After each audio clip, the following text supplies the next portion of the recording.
이 쿠라스가 이 비그니스라는 이 개념을 규명하면서 어떻게 자기 건물에 적용시켰냐 이런 이제 궁금증이 생길 수 있잖아요. 그럼 예를 들어서 뭐 이런 거잖아요. 모든 건물을 다 크게 만드나? 뭐 이런 생각을 할 수도 있는데 그건 아니에요, 사실. 아까 얘기했잖아요. 큰 건물의 제일 중요한 거는 가변성에 대한 거고. 그럼 그 가변성을 수용하기 위해서는 다 디자인하는 게 아니고 상당히 많은 부분을 비워놓는 거예요. 쿠라스의 대표작들은 비움의 미학이 좀 존재해요. 비어져 있는 공간을 어떤 식으로 정의할 건가라는 게 제일 중요하거든요. 물론 사이즈가 큰 건물도 존재합니다. 대표적인 작이 이 프로젝트예요. BNF라 해가지고 비블리오테크 내셔널 드 프랑스 해서 프랑스 국립 도서관이거든요. 라빌레트 공원이랑 비슷한 시기에 이제 기획된 프로젝트고, 그래서 그때 이제 설계 공원으로 나왔을 때 이름이 TGF였어요. TGF. TGF가 뭐냐? 트레이 그라운드 비블리오테크. 번역을 하면은 개 큰 도서관. 그러니까 벌써 이름부터 사이즈가 나오는 거야. 이제 실제 이제 당선되고 지어진 거는 이제 도미닉 페로. 우리나라에서도 뭐 많이 하셨죠. 이분이 이제 제임스 스털링이라는 사람이랑 같이 팀을 먹어가지고 당선이 됐어요. 네, 이 당시 이제 도미니크 페로가 36살이었대요. 그래서 이걸 계기로 이제 프랑스를 대표하는 이제 세계적인 건축가로 이제 거듭나는 거죠. 그래서 좀 희비가 엇갈렸다 이렇게 볼 수 있는데, 문제는 이제 이 지어진 게 말이 많아요. 왜냐하면은 다 이 건물이 통창 유리거든요. 근데 생각을 해보세요. 왜냐면 책을 보관해야 되는 그런 국립 도서관인데 통창 유리를 해놨으니까 직사광선에 이제 직접으로 노출을 하는 거예요.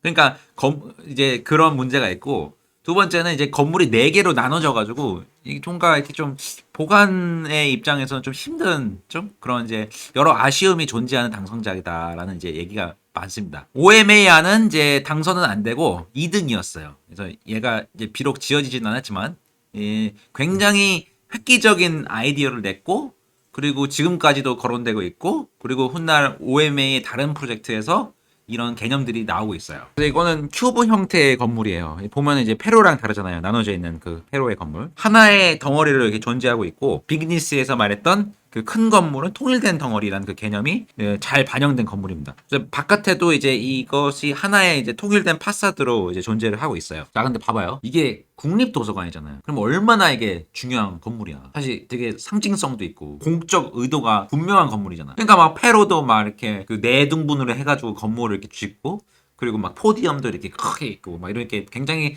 의미를 부여해서 일반적으로 접근할 건물인데, 쿠라스 여기다가 큐브 갖다 그냥 박아버리잖아. 게다가 이게 어디예요? 이게 프랑스 파리 그 센르간 주변에 있는 위치한 그 대상지인데, 굉장히 그 역사적으로 되게 의미 있고 일반적으로는 되게 조심스럽게 다가가는 대상지인데, 츤데레 스타일이에요. 츤데레 스타일. 옛다 건물. 쫙. 그래서 이 메스를 통해서 벌써 이미 OMA의 이 건물에 대한 태도 혹은 제스처가 나온 거예요. 그 태도는 이 건물 개 커, 골라 커. 그거를 우리 괜히 그거를 작은 건물인 척 막 우리 그냥 하지 말자. 이 건물은 큰 건물이야. 니네 이름도 그렇잖아. 개 큰 도서관이라고. 그러니까 그거에 솔직해지자. 그리고 두 번째는 어떻게 보면은 그런 거예요. 그러니까 이 건물이 뭐 예를 들어서 뭐 여러 가지 상징적인 그런 뭐 이렇게 되게 의미 많이 부여가지고 그런 것도 있는데, 궁극적으로 이 건물은 도서관이 뭐냐? 책 보관하는데 서랍 그거 아니야? 그거 책 저장소네? 큰 거대한 책 저장소를 그거를 무시하지 말자. 그런 이제 태도가 있는 거지. 나는 근데 이런 이 돌직구 같은 이 OMA의 돌직구 설계 방식, 이 츤데레 스타일 너무 매력적이잖아. 뭐 아우 그 부연 설명 그런 거 말고 이 건물은 도서관이야. 책. 이 건물의 이제 두 번째 획기적인 아이디어는 뭐냐면은, 여기에 이제 프로그램 구성을 어떻게 하고 배치하냐 이건데, 그러니까 지금 도서관의 이 메인 기능을 이제 책 보관소라고 일단 본 거잖아요. 국립도서관이니까 아카이빙을 막 그런 거를 많이 할 거 아니에요. 그치만 도서관에 뭐 책 저장고 말고도 고용 프로그램도 존재하겠죠. 예를 들어서 뭐 열람실, 뭐 로비, 강당, 뭐 레스토랑 같은 것도 있었대요. 등등등. 하여튼 이런 것들이 존재할 텐데, 쿠라스는 여기서 여러 가지 다양한 프로그램이 있는데도 불구하고 그냥 도서관은 그냥 책이 있는 공간하고 책이 없는 공간 이렇게 놔둘 거야. 이렇게 간 거예요. 얼마나 상남자야. 이 구분의 중요한 건 뭐냐면은, 책이 있는 공간은 가변적이지 않다는 거예요. 가변적이지 않다. 그 책장을 보관할 때 그 책장의 규격이 딱 있잖아요. 그러니까 우리가 그 규격을 알고, 그리고 그 규격, 그 책장에 맞춰가지고, 뭐, 복도라든지 그런 것도 다 있고, 그렇게 정확하게 그 공간의 요구사항들이 다 있는데, 더 필요하면 더 양만 늘리면 되니까. 그거 외에는 다른 게 없잖아. 근데 공용 프로그램들은 굉장히 다양하고 가변적이라는 거예요. 이 건물은 어떻게 보면은 불가변적인 책장과 가변적인 공용 프로그램으로 나눠져 있는 게 전부다. 그렇게 이해할 수 있다. 이렇게 생각을 한 거예요. 지금 보면은 이 왼쪽에 있는 이 드로잉이 이 내부 엑소너거든요. 막대기들이 이렇게 있고 이게 9개가 이렇게 있는데 이게 다 엘리베이터고요. 그다음에 지금 여기 막 이렇게 이상한 형태들이 있어요. 막 이렇게 막 이상하게 생긴 것도 있고 곡선의 형태도 있고 막 이렇게 막 스파이럴로 가는 애도 있고 이렇게 막 직선으로 가는 애도 있고 요게 다 뭐냐면 공용 프로그램이에요.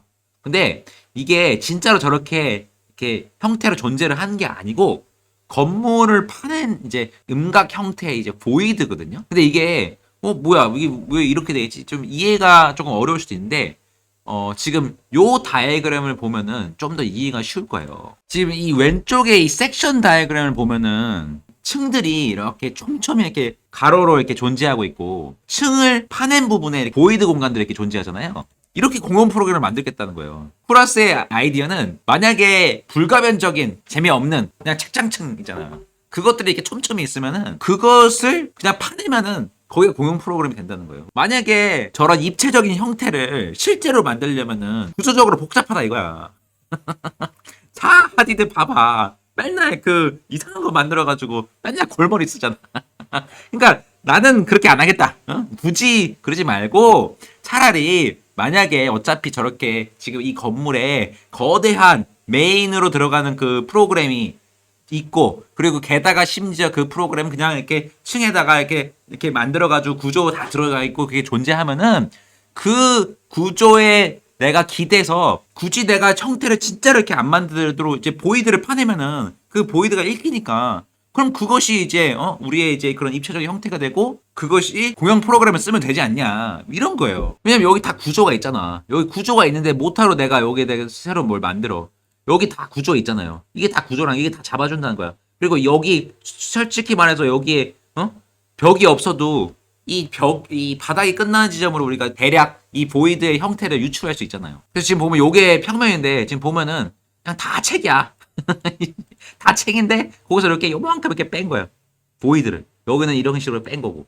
그럼 여기에 뭐가 들어가야되는 뭐 결정해도 되고 바뀔 수도 있고 꼭 굳이 이 형태 아니어도 돼. 그냥 여기서는 그 시스템 방법론은 책이 존재하고 그 책에서 뭔가를 빼낸다. 그럼 그것이 공용 공간이 된다. 끝.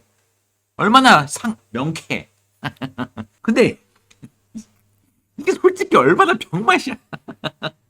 이거 완전 이런 느낌이잖아. 아니 막 이렇게 심사위원이 아니 책은 잘 넣는데 공용 프로그램은 어디다 놨어요? 아이쿠.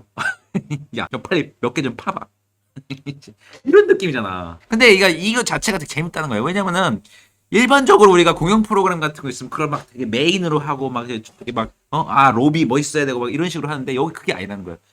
여기는 그냥 책이 없는 공간이 공용 프로그램 그 위계 자체를 전복시켜 버리는 거죠. 쿠라스는 여기서 자신이 비그니스에서 얘기했던 그런 거 있잖아요. 큰 건물은 상징성 그런 게 중요한 게 아니고 어떻게 하면은 가변성을 가장 잘 수용할 거냐 이게 제일 중요한 거기 때문에 뭐 예전에 우리가 알고 있던 그런 그 공간의 위계 그런 게 상관없이 내가 이렇게 해가지고 가변성을 수용하고 뭐 되게 재밌는 건물이 나오면 그게 중요하다는 거지. 그래서 지금 보시면 오른쪽에 있는 그 모델이 지금 음각 형태의 보이드를 볼륨화 시켜가지고 형태로 이제 보이게끔 이렇게 만들어 놓은 거예요.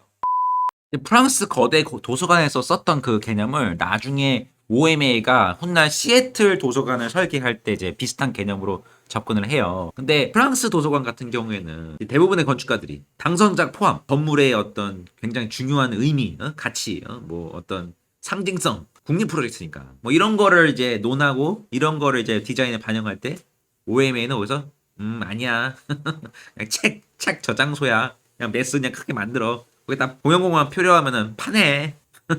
이런 식으로 이제 접근을 했다면은 시애틀 라이브러리를 접근할 때 좀 반대 방향으로 좀 가거든요. 시애틀 도서관은 반대로 도서관은 보관 공간뿐만 아니고 이 보관 공간이라면 개념에서 탈피해야 된다. 이런 개념으로 시작을 해요. 왜냐하면 도서관 이제 OMA가 주장했던 거는 도서관은 책만 있는 게 아니고 도시의 마지막 공공 거실 뭐 누구나 와가지고 편하게 쓸 수 있는 그런 공간이다라는 주장을 펼쳐요. 그래서 그게 이제 그 유명한 다이어그램, 그 프로그램 다이어그램 있잖아요. 이거. 그래서 이게 뭔 말이냐면은 지금 보면은 이제 30%만 프로그램을 이제 확인을 해보니까 30%만 책이더라. 이미 니네들 그 도서관은 굉장히 많은 다양한 프로그램들을 가지고 있다. 이런 이제 주장을 펼쳤고, 근데 이제 이 다이어그램을 보면 재밌는 게 통일된 공간, 그냥 큰 공간을 이렇게 만들어 버리면은 나중에 뭔가 변화가 생길 때 오히려 가변성을 오히려 줄인다는 거예요. 왜냐면은 예를 들어서 비유를 하자면은 자, 원룸이라고 생각해봐요. 원룸. 모든 게 다 한 공간에 있잖아. 그러니까 모든 게 한 공간에 있으니까 예를 들어서 뭐 침대도 옆에 있고 키친도 옆에 있고 뭐 내가 책상도 같이 있으면은 이게 서로 막 뒤섞이잖아요. 그럼 뒤섞이면은 아유 이거 오히려 뒤섞일 수 있으니까 막 너무 난장판이야. 그러니까 아예 그냥 되게 깔끔하게 넣는다든지 아니면은 내가 막 난장판을 만들어가지고 침대도 못 쓰고 부엌도 못 쓰고 책상도 못 쓴다는 거야. 예를 들어 도서관 같은 경우에 책이 많아졌어. 그러면 또 책을 더 넣어야 되니까 나머지 공간을 먹어버릴 거 아니에요. 나중에 또 바꿀 때 어렵고 그러니까 오히려 이런 넓은 공간은 가변성이 적절하지 않다는 거예요. 그래서 여기서 제안한 게 차라리 구역을 이렇게 정해가지고 영구적인 혹은 이 변화가 예측 가능한 것. 예를 들어서 뭐 이런 거 있잖아요. 그러니까 뭐 향후 우리가 몇십 년 동안 책이 더 늘 거야. 이거는 예측할 수 있잖아요. 뭐 아니면 사무실이 얼마나 필요해. 이런 거는 예측 가능하고 뭐 영구적이잖아요. 이런 것들은 박스에 이렇게 넣어놓고 다른 가변적인 거. 예를 들어서 뭐 세월이 흘러가지고 도서관의 기능이 이제 변화해가지고 뭐 새로운 어떤 프로그램 넣어야 된다든지 이런 거는 예측 불가능한 거니까 만든 박스들 위에 테라스에 올리자. 이런 전략을 쓴 거예요. 그러니까 난 어느 정도 물론 이렇게 서로 뒤섞여가지고 그 쿠라스가 주장하는 그런 새로운 하이브리드를 만드는 건 좋다만 어느 정도 기능은 보존해야 될 거 아니야. 그러면은 이거를 한 큰 공간에 이렇게 놔두는 게 아니고 부분적으로 우리가 가변적이지 않아야 될 것들, 우리가 영속적으로 지켜야 되는 그런 것들은 지켜주자는 거예요. 그래야지만 우리가 더 적극적으로 이렇게 가변성을 수용할 수 있다. 요게 이제 이 프로그램 이 건물 다이어그램인데 예측 가능한 프로그램들이 존재하는 것은 이게 박스에 존재하고 이 위에 이 보이드 어떻게 보면은 이 공간에 가변적인 거 리딩룸, 열람실, 뭐 리빙룸, 믹싱 체인버 그러니까 벌써 그 이름 자체가 굉장히 어떤 여러 가지를 수용할 수 있는 공간으로 이제 만들어졌잖아요. 이런 것들을 박스 위에 놓는다는 거예요. 그래서 건물 자체가 그냥 박스가 이렇게 존재하고 그다음에 요 사이에는 이 루프탑을 이용해서 이 가변적인 공간들이 일어나. 사실상 프로그램 다이어그램을 건물로 만들어 온 거야. 프로그램을 구성과 배치를 그렇게 하는 것 자체가 건축적 아이디어의 굉장히 중요한 부분이 뭐 되는 거죠. 이 궁극적으로 이 형태는 어떻게 나온 거냐? 그냥 박스를 그냥 이렇게 배치를 해놓은 다음에 그 비닐랩 있잖아. 비닐랩 쌓아놓은 것처럼 그냥 파사드를 이렇게 입힌 거야. 그냥 이게 얼마나 킹받는 거예요. 왜냐면 생각해봐요. 건물 디자이너라고 했어. 그랬더니 프로그램 다이어그램 만들어놨는데 그걸 그냥 그대로 박스로 들고 왔네. 세계적인 건축가한테 건물 맡겼더니 가져온 게 박스야. 이거 어떻게? 뭐라고 앞에다가 면제나 뭐라고 할 수도 없고, 그지? 그래도 물어봐야 될 거 아니야. 조심스럽게. 박스까지는 이해해갖고, 저 형태는 조금 좀 어떻게 되는 거예요? 아, 형태요. 얘를요 배치를 왼쪽으로 살짝 치우치고 얘는 오른쪽으로 살짝 치우치고. 아, 왜냐면 이게 법규도 있고 뭐 여러 가지 이렇게 해가지고 이게 배치를 살짝 이렇게 밀고 당기고 한 다음에요. 그걸 그냥 여기다 박스로 이렇게 샥 입혀버릴게요. 이거잖아. 사실 이게 얼마나 얼빠지고 킹받는 컨셉이야. 근데 이게 OMA의 미학이라니까. 이게 OMA의 미학이에요. 그냥 이렇게 내팽개치는 거. 옛다 건물. 완전 츤데라 이거. 그러니까 이 킹받는 미학이 우리 그때 쿤스탈부터 시작해가지고 이 시애틀 라이브러리, 이 시애틀 도서관까지 오는 겁니다. 그러니까 나는 항상 여기서 항상 나는 본받아야 될 게 우리가 이 건축을 너무 진지하게 생각하면 안 된다는 거야. 이렇게 재밌게 재미지게 할 수 있다, 여러분. 얼마나 이 대단한 건물입니까? 다 모든 사람들이 시애틀 가면 가는 건물이에요. 근데 발상 자체는 이렇게 발랄했다고. 그러니까 여러분들 우리 모두 발랄한 건축가가 됩시다. 자, 간단하게 쿠라스 비그니스 핵심 개념 반영한 두 작품 소개해봤고요. 중요한 건 다시 말하지만 비그니스는 꼭 큰 건물을 지어서 반영하는 건 아니에요. 물론 클 수도 있지만 큰 건물이 생기면서 우리가 이제 건축에서 새롭게 생각해야 될 부분들, 특히 이제 프로그램의 가변성에 대해서 어떻게 건축이 이걸 가져갈 것이냐, 이걸 이제 쿠라스는 이제 프로젝트로 탐구를 하는 겁니다. 아직도 빅니스 이제 안 읽으신 분들은 빨리 영상 보고 오시고, 자, 좋아요, 구독, 댓글 많이 남겨주시면 감사하겠습니다. 건축 어떻게 한다? 재미지게. 드럴 하이퍼스펜드럴. What? 드럴 하이퍼스펜드럴. What? 건축 예, 패션 예, 기념품 예, 하이퍼스펜드럴.